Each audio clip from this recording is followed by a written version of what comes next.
이란은 트럼프의 공격을 숨기기 위해 서두르고 있으며 검열로 고립된 국민들에게 승리를 거뒀다고 믿게 하려 합니다. 하지만 진실은 오래 숨겨지지 않습니다. 2026년 5월 9일 토요일 이란 국영TV는 통제, 저항, 평온에 대해 이야기하고 있습니다. 군사 영상과 성명에서는 이란 선박들이 오만만에서 저지당하는 모습이 나오고 미 해군은 압박을 유지하고 있으며 테헤란 정권은 손실을 선전으로 바꾸려 하고 있습니다. 이란 내부에 퍼지는 거짓말은 단순합니다. 나라가 이기고 있고 미국의 봉쇄는 실패하고 있으며 혁명수비대가 상황을 장악하고 있다는 것입니다. 하지만 경제는 질식하고 있고 국민들은 자유롭게 정보에 접근하지 못한 채 한계에 다다르고 있습니다. 그리고 피비린내 나는 혁명수비대가 이란 독재를 장악하고 있지만 그들도 위태로운 상황입니다. 곧 모든 이야기를 전해드릴 예정이니 채널 구독하고 정확한 정보 계속 받아보세요. 실시간 정보, 최고의 저널리즘 품질, 그리고 신뢰성 있는 기준으로 제공됩니다. 밀손 알베스입니다. 이란은 이미 약 70일 동안 국제 인터넷망이 심각하게 차단된 상태에 이르렀으며 이 제한은 2월 28일부터 시작되어 한 국가 전체에서 기록된 가장 큰 디지털 제약 중 하나로 꼽힙니다. 실제로 대부분의 국민들은 공식 발표와 다른 실제 상황을 자유롭게 접할 수 없습니다. 접근은 국영 텔레비전, 국영 라디오, 통제된 공식 발표, 내부 애플리케이션, 그리고 감시되는 국내 채널을 통해 이루어집니다. 소수만이 대체 수단으로 차단을 뚫을 수 있지만 테헤란은 이렇게 승리라는 거짓말을 유지하려고 합니다. 세상과 연결된 창을 차단하고 국민에게는 선전으로 편집된 전쟁만을 전달합니다. 그리고 밖에서는 트럼프의 공격, 해상 봉쇄, 미국의 압박이 계속해서 혁명수비대의 취약함을 드러내고 있다는 사실을 숨깁니다. 혁명수비대는 자신들이 보호한다고 주장하는 바로 그 국민 앞에서 말이죠. 이것은 1. 공부, 가족 간의 소통, 그리고 국영방송이 전하지 않는 실제 상황이 무엇인지 확인하려는 모든 시도에 영향을 미칩니다. 국민들은 전쟁에 대한 필터링된 버전, 선택된 영상, 승리의 연설, 그리고 긴장 고조의 실제 대가에 대한 침묵만을 접하게 됩니다. 정권은 평범한 이란인이 다른 현실을 보게 될 때 선전이 금이 가기 시작한다는 것을 알고 있습니다. 이란 텔레비전은 상황을 정상적인 것으로 다루기까지 했습니다. 공개된 영상은 바로 그 내러티브를 정면으로 깨트립니다. 미국 중앙사령부는 미군이 5월 8일 이란 유조선 시스타르 3와 세부다호를 무력화했다고 밝혔습니다. 오만만에 있는 이란 항구에 들어가기 전에 말입니다. 현재 진행 중인 해상 봉쇄를 위반한 것으로 목적은 선박을 침몰시키는 것이 아니라 항로를 완주하지 못하게 막는 것이었습니다.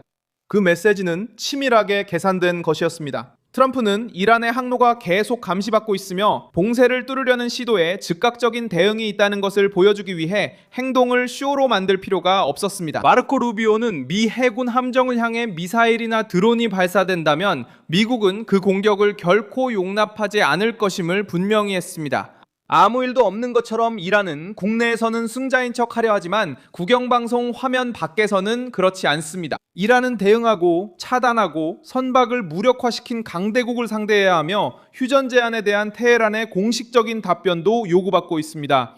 가장 최근 두 유조선에 대한 공격에서는 확인된 사망자는 보고되지 않았지만 전쟁 전체로 보면 인명피해가 이미 막대합니다. 미국 군사 언론이 인용한 이란 보건부에 따르면 작전 시작 이후 사망자는 1,200명 이상, 부상자는 2만 명에 달한다고 밝혔습니다. 이 숫자들은 왜 이란의 선전이 그렇게 공격적일 수밖에 없는지를 보여줍니다. 전쟁이 큰 대가를 치를 때 폐쇄적인 정권들은 질문을 구호로, 고통을 공식 담화로 대체하려고 합니다. 이제 다음 단계는 테헤란이 미국의 제안에 어떻게 답할지입니다. 백악관과 국무부는 이란이 일시적인 휴전에 대해 어떤 입장을 밝힐지 기대하고 있습니다. 항해의 안전한 구조. 정권에게 문제는 미국의 압력을 받아들이는 것이 자신들의 급진적인 지지층 앞에서 패배로 보일 수 있다는 점입니다. 거부하면 봉쇄가 확대되고 경제적 부담이 커지며 국민들이 더욱 고통받게 될 수 있습니다.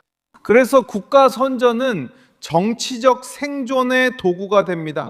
국가 선전은 단순히 정보를 전달하는 것이 아니라 국민이 승리의 담론과 현실 사이의 모순을 알아차리지 못하게 막기 위한 것입니다. 정박한 선박들, 끊긴 인터넷, 압박받는 화폐, 그리고 긴장 상태의 국경까지 이러한 거짓말이 얼마나 큰 대가를 치르게 하는지는 1980년대 이란과 이라크의 전쟁에서 이란의 역사가 잘 보여줍니다. 혁명 정권은 수년 동안 신성한 저항이라는 이야기를 내세웠지만 그동안 나라에는 막대한 인명 피해, 경제적 파괴, 사회적 피로가 쌓여갔습니다. 브리테니커 백과사전은 이 전쟁으로 총 50만 명에 달하는 사망자가 발생했다고 추정합니다. 이 중 대부분의 피해는 이란이 입었습니다.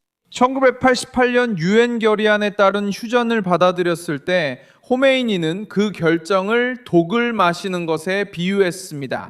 이 에피소드는 현재의 상황과 연결됩니다. 왜냐하면 이 사건은 정권이 국민을 희생으로 내모는 패턴을 드러내기 때문입니다. 정권은 후퇴를 전략이라고 부르고 고통을 저항이라고 부르며 문제의 심각성을 더 이상 숨길 수 없을 때만 압박을 인정합니다. 다른 나라들도 전쟁 선전이 어떻게 국민을 거짓된 승리에 묶어둘 수 있는지 보여줍니다. 1982년 포클랜드 전쟁 동안 아르헨티나 군사 독재 정권은 군사 상황이 악화되고 있음에도 불구하고 국민들에게 승리하고 있다고 설득하려 했습니다. 그 시기의 워싱턴 포스트 보도에 따르면 군사 정권은 텔레비전과 주요 신문을 통제하고 애국적인 메시지를 사용해 승리의 이미지를 팔았다고 합니다. 소련이 전장에서 심각한 조짐을 보였음에도 불구하고 아프가니스탄 전쟁 역시 공식적인 언어로 수년간 다뤄졌으며 1989년 최종적으로 군대가 철수할 때까지 그랬습니다. 길고 지치는 전쟁의 무게를 드러내는 것입니다. 이 비교는 강렬합니다. 왜냐하면 폐쇄적인 정권들은 보통 이렇게 행동하기 때문입니다. 그들은 화면을 통제하고 말을 통제하며 거리를 통제하고 심지어 패배에 대한 인식까지 통제하려고 시도합니다. 오늘날 이란도 인터넷을 차단하고 국민을 감시되는 채널로 몰아넣으며 모든 후퇴를 승리의 외침으로 바꾸는 방식으로 이런 논리를 반복하고 있습니다. 그리고 바로 그 지점에서 이란 측 주장이 무너지기 시작합니다. 테헤란이 그렇게 여유롭게 이기고 있다면 접근을 차단하고 내러티브를 통제하고 비판적인 목소리를 내는 이들을 체포하고 국민을 국내 앱으로 몰아넣고 모든 것이 정상이라고 말할 필요가 없었을 것입니다. 공세가 계속되는 동안 비활성화된 유조선들의 영상은 단순히 군사 행동만을 보여주는 것이 아니라 트럼프가 민감한 부분을 건드렸다는 사실을 숨기기 어려워하는 정권의 곤란함을 보여줍니다. 혁명 수비대는 위협과 검열, 선전을 통해 지휘권을 유지하려고 하지만 현실은 그 장막을 뚫고 나옵니다. 선박들은 저지당하고 있습니다. 협상은 여전히 논의되고 있습니다. 그리고 이란 국민들은 살아남기 위해 거짓말을 택하고 자국을 위험한 위기로 몰아넣었다는 사실을 인정하지 않는 정권의 대가를 치르고 있습니다. 저는 밀손 알비스 국제문제 전문가입니다. 저의 목적은 매일 진실로 여러분께 정확한 정보를 전해드리는 것입니다. 뉴스 링크는 영상 설명란에 있습니다. 이 영상에 좋아요를 눌러주시고 채널을 구독해주세요. 그리고 마지막에는 댓글도 확인하셔서 커뮤니티와 더욱 활발히 소통하시기 바랍니다. 밀손 알비스였습니다.